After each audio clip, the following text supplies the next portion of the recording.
Genesis 16. Sarai and Hagar. Now Sarai, Abram's wife, had not borne him a child, but she had an Egyptian slave woman whose name was Hagar. So Sarai said to Abram, "See now, the Lord has prevented me from bearing children. Please have relations with my slave woman.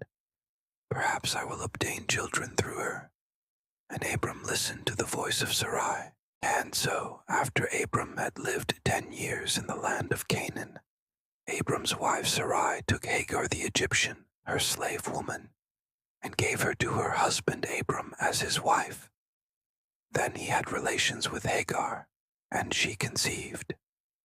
And when Hagar became aware that she had conceived, her mistress was insignificant in her sight. So Sarai said to Abram, "May the wrong done to me be upon you. I put my slave woman into your arms."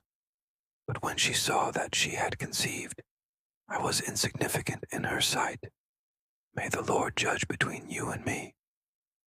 But Abram said to Sarai, "Look, your slave woman is in your power. Do to her what is good in your sight."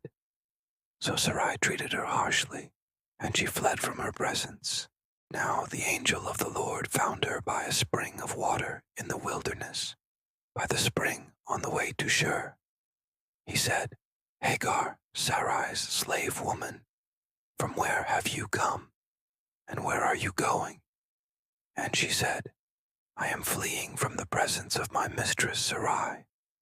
So the angel of the Lord said to her, "Return to your mistress, and submit to her authority." The angel of the Lord also said to her, "I will greatly multiply your descendants, so that they will be too many to count." The angel of the Lord said to her further, "Behold, you are pregnant, and you will give birth to a son, and you shall name him Ishmael, because the Lord has heard your affliction. But he will be a wild donkey of a man. His hand will be against everyone, and everyone's hand will be against him, and he will live in defiance of all his brothers." Then she called the name of the Lord, who spoke to her, "You are a God who sees me." For she said, "Have I even seen him here, and lived after he saw me?" Therefore the well was called Beer-lahai-roi. Behold, it is between Kadesh and Bered. So Hagar bore a son to Abram, and Abram named his son, to whom Hagar gave birth, Ishmael. Abram was 86 years old when Hagar bore Ishmael to him.